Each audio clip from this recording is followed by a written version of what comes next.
a bež tam.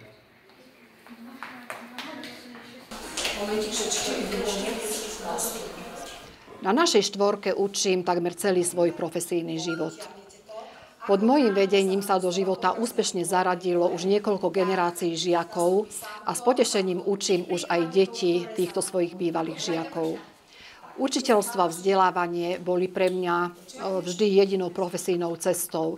Učiteľkou som chcela byť už od mala a po rokoch vo svojej práci vidím veľký celoživotný zmysel. Vzťah žiaka a učiteľa je veľmi podstatný. Významne vplýva nielen na celé nasledujúce smerovanie dieťaťa v neskoršom aj v dospelom živote.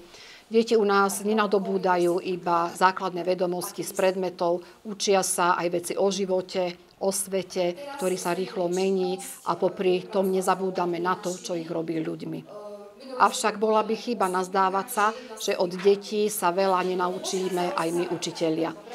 Ako učiteľka sa snažím o to, aby sa deti u nás cítili dobre, bezpečne a okrem výučby sa s nimi vždy veľmi veľa rozprávam a zaujímam sa o ich názory. Mám rada, keď sa deti učia nielen zážitkami a hrou, preto aj spolu so žiakmi sa starám napríklad o naše školské včely. Vo vyučovaní mi nie sú cudzie ani moderné technológie. Okrem toho roky vediem na škole športové krúžky. Po turistickom krúžku je to takmer už 15 rokov aj plavecký krúžok Vodníci, ktorý vediem na našej mestskej plavárni. Ja sama sa snažím s dobou držať krok.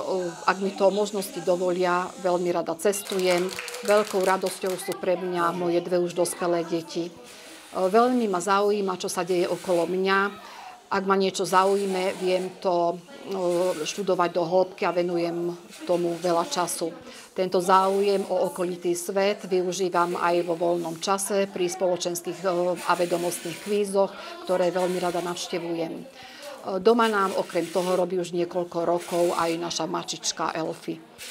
Preto sa teším nielen na to, čo naučím našich budúcich prváčikov ja, ale aj na to, čo naučia oni mňa. 3 sekundy. 2,